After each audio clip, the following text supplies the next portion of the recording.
Shalom, shalom, shalom. Ce message est en général pour tout Boyoma Singamwambe, mais en particulier pour mes consoeurs du lycée Anouarit. La semaine dernière, nous avons assisté à une messe que mes consoeurs du lycée Anouarit ont organisée pour nos frères et sœurs qui nous ont précédés vers l'au-delà. En particulier, j'ai aimé les discours que Yavero Ngalula avait fait. Un discours touchant. On sent que nos morts étaient respectés. On les a traités comme s'ils étaient vivants. C'était vraiment chaleureux. Et ils sont bel et bien vivants. Merci pour l'organisation parce que de loin ou de près, ça nous a tous concernés. Et dernièrement, on a vécu aussi par la même occasion la mort de notre sœur Agnès Tiliki. C'était vraiment très triste. C'était au même moment. Et pourquoi j'ai fait cette petite vidéo? C'est pour que nous les vivants, nous puissions réfléchir. À chaque occasion, nous devons toujours réfléchir. Et j'ai profité de cette occasion par rapport à la parole de Dieu qui dit dans le livre de Matthieu 24, à partir du verset 44, la Bible dit « C'est pourquoi vous aussi tenez-vous prêts, car le Fils de l'homme viendra à l'heure où vous n'y pensez pas. » Verset 45, « Heureux ces serviteurs fidèles et prudents que son maître a établi sur ces gens pour leur donner la nourriture au temps convenable. » 46 dit, « Heureux ces serviteurs que son maître à son arrivée trouvera faisant ainsi. » Donc, nous devons profiter en toutes circonstances pour parler du Seigneur. Et on ne peut plus parler aux morts. On doit parler à nous les vivants pour nous préparer au jour les jours. Car soit nous allons mourir comme nos frères et sœurs, soit nous allons subir l'enlèvement. Voilà pourquoi, en toutes circonstances, nous devons toujours réfléchir. Et j'ai fait ça parce que l'événement là, c'était pour eux. Mais pour nous, les vivants, j'aimerais tout simplement que nous puissions réfléchir. Voilà pourquoi j'ai besoin d'être assisté par la puissance du Saint-Esprit. Telle est ma prière. Alors, pour bien réfléchir, j'ai pris les livres de Genèse, Genèse 1, versets 1 à 31. Genèse 2, versets 21 à 24. C'est long à lire, mais j'ai pris le temps de méditer là-dessus pour nous. En résumé, je dirais ceci. Ces deux livres, ces deux passages est en train de dire, de nous montrer l'organisation de Dieu. Bien-aimé, notre Dieu, c'est un Dieu d'organisation. Quand il a créé le ciel et la terre, il l'a créé, il n'a pas créé chaque chose l'une après l'autre. Il a créé comme si en grande ligne, et en gros, et après, il a ordonné à des choses, à des grandes choses, de faire sortir des sous-choses, choses qui étaient dans les choses. Qu'est-ce que je veux dire par là? Par exemple, quand il a créé la mer, dans l'invisible, il y avait les poissons dedans. Mais il n'a pas créé la mer, après les poissons, après, non. Il a créé d'abord la mer et ensuite il a parlé à la mer. Mer, sors-moi tous les poissons et tous les animaux qui vivent dans l'eau. Et la mer les a sortis. Cela veut dire que la mer, les poissons existaient dans l'invisible, dans l'eau. De la même manière, il a ordonné aux arbres. Non, quand il voulait créer les arbres, il a créé la terre et il a ordonné à la terre de faire pousser les arbres. Mais quant à l'homme, quand il voulait créer l'homme, il s'est tourné vers lui-même. La Bible dit, alors Dieu dit, faisons l'homme à notre image et à notre ressemblance, et il les créa hommes et femmes. Mais la femme était dans l'invisible, dans l'homme. Dans Genèse 2, versets 21 à 24, la Bible dit, quand il voulait maintenant créer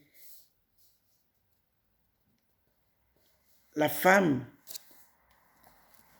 il a fait plonger l'homme dans un profond sommeil pour enlever une de ses côtes pour créer la femme. C'est-à-dire, c'est le même principe. En d'autres termes, si on sort le poisson de l'eau, on le met à la terre, le poisson sans eau, c'est la mort. Il va mourir. L'arbre, si on la déracine de la terre, l'arbre va mourir. En conclusion, l'homme, s'il vit loin de Dieu, c'est la mort.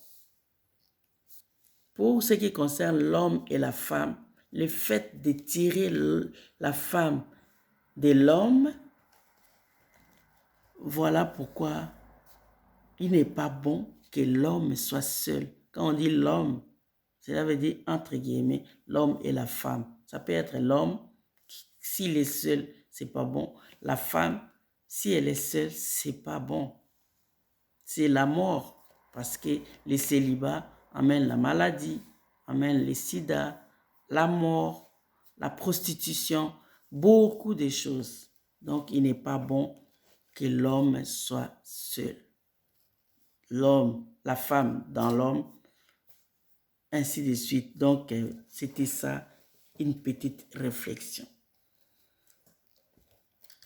Quelle est l'exhortation que nous voulons ensemble voir? Genèse 9, verset 19 dit, « C'est à la sueur de ton visage que tu mangeras du pain jusqu'à ce que tu retournes dans la terre d'où tu as été pris, car tu es poussière, tu retourneras dans la poussière. » Et Ecclésiaste 12, verset 7 dit, « Avant que la poussière retourne à la terre comme elle y était, et que l'esprit retourne à Dieu qui l'a donné. » Cela veut dire que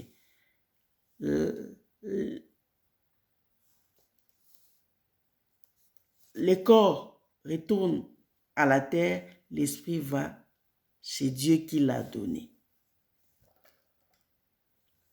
Bien aimé, c'est là le problème. Donc, il y a le corps, il y a l'âme, il y a l'esprit. Et quand l'homme meurt, le corps va à la terre, l'esprit va chez Dieu, mais il reste l'âme. C'est quoi notre âme par rapport à la mort. Notre âme est semblable à la boîte noire de l'avion. Quand l'avion fait une crash, l'avion tombe, on cherche la cause de cette crash. Et les chercheurs vont aller chercher ou localiser la boîte noire. C'est à partir de la boîte noire qu'on va voir, non, il y avait tel problème. Parce que dans la boîte noire, on enregistre tout, faits et gestes. Eh bien, bien aimé, notre âme est comme la boîte noire devant Dieu. Cela veut dire, quand le corps va à la terre, l'esprit va à Dieu, mais l'esprit sera jugé à partir de l'enregistrement qui se trouve dans l'âme, la boîte noire qui se trouve dans l'âme, faits et gestes depuis le jour où tu es né, jusqu'à ce que tu vas mourir, tout est enregistré, tout ce qui a été dit, tout ce qui a été fait par nous, par toi et moi, et sera devant les seigneurs. C'est à partir de là qu'il y a une balance pour voir les biens et les mal, pour pouvoir déterminer ton éternité, parce qu'il y en a que deux, soit l'enfer, soit le paradis. Job 32, verset 8 dit, « Mais en réalité, dans l'homme, c'est l'esprit, virgule, le souffle du Tout-Puissant qui donne l'intelligence. »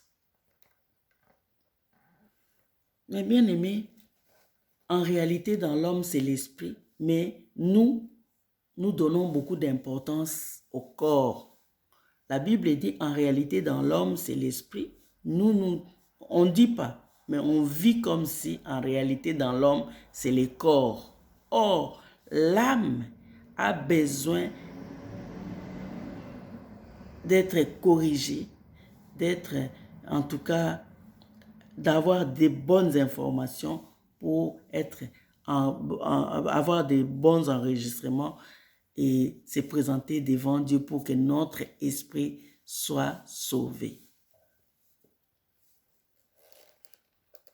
En conclusion, Dieu nous a créés pour vivre dans sa présence, pour nous connecter en lui. Quand on se connecte en Dieu, en tout cas, on reçoit les enseignements de Dieu, les leçons de Dieu, comment vivre dans les royaumes, qu'est-ce que Dieu aime, qu'est-ce que Dieu n'aime pas. Et c'est ici sur terre, c'est pas quand nous allons mourir, parce que quand nous allons mourir, ça sera trop tard.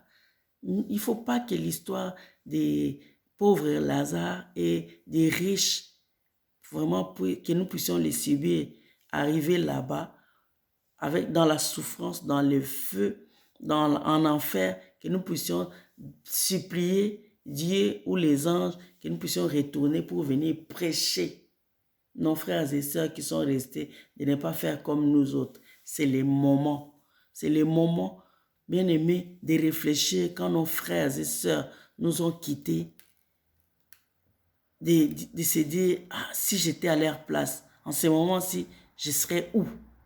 Alors, comme on n'est pas encore là-bas, c'est le moment de réfléchir, de savoir que notre âme a enregistré des choses.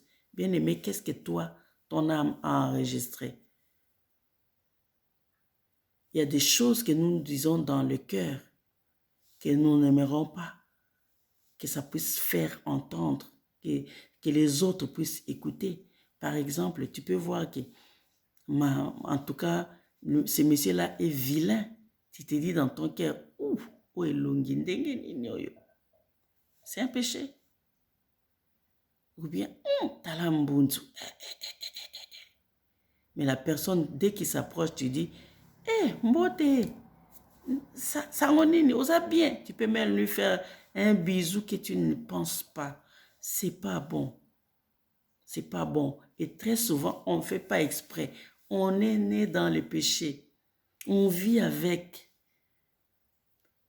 En tout cas, à partir de cet enseignement, j'aimerais que nous puissions réfléchir. On a dit là que nous sommes poussière, nous allons retourner à la terre, d'où on a été puisé. C'est comme quand je vais vous donner l'exemple, comment faire pour sauver notre âme, pour que notre âme commence d'abord demander pardon à Dieu pour tous les péchés que notre âme a déjà emmagasinés. Parce qu'on est vivant, on profite pour vraiment enlever, faire, comment on dit, table rase et commencer les bonnes habitudes. Je vais vous donner un exemple.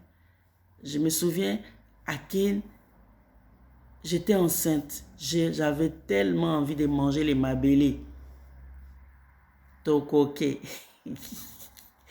Alors, j'ai jamais mangé ça, mais pendant que j'étais enceinte, j'ai vraiment eu envie.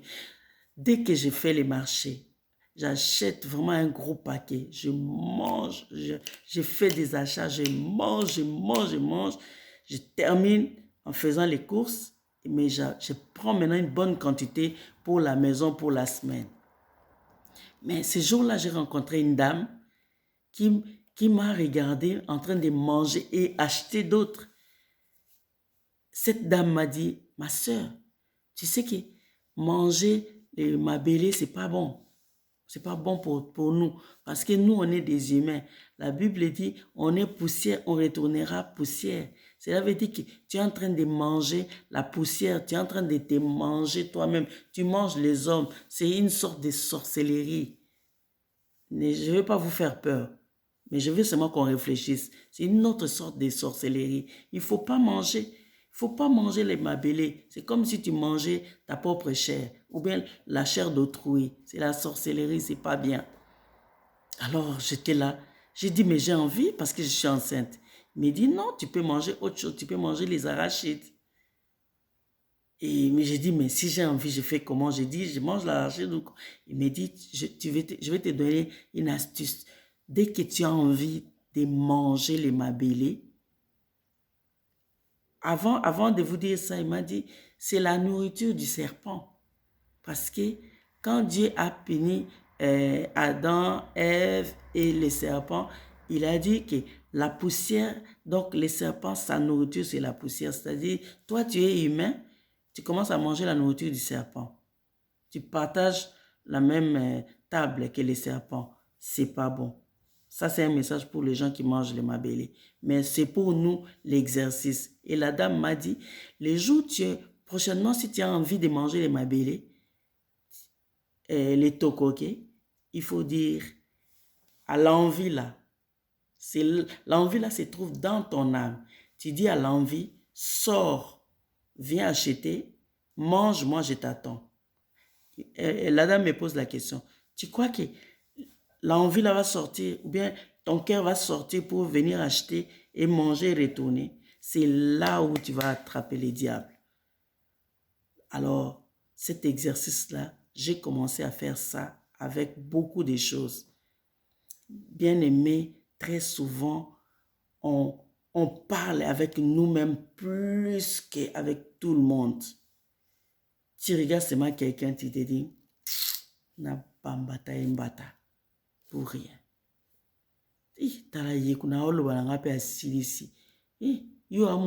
Mais dans ton cœur, tu ne dis pas à haute voix. Toutes ces choses que nous disons dans le cœur, qui remplissent notre cœur, c'est ça notre boîte noire qui sera jugée devant Dieu. Ça, c'est un message en conclusion que j'avais pour nous les vivants. J'ai profité seulement pour la messe là, qu'on a parlé de nos frères et sœurs qui sont morts. J'ai profité aussi pour nous-mêmes nous préparer. En tout cas, que Dieu vous bénisse. Tenons bon, vraiment tenons-nous la main dans la main. On est vraiment, on est dans les bons, on s'aime. Vraiment, la manière dont on a fait la messe là, c'était très très bien. Mais ça aussi, c'était un message pour nous. Réfléchissons, on n'est pas éternel ici sur la terre. Nous aussi, nous passerons. Mais à partir d'aujourd'hui, celles qui veulent, nous puissions commencer à faire attention à notre âme. Que Dieu vous bénisse. Shalom, shalom chez vous. je vous aime, je vous respecte. Vraiment, je vous apprécie. Et voilà quoi. Bisous. Dieu vous bénisse.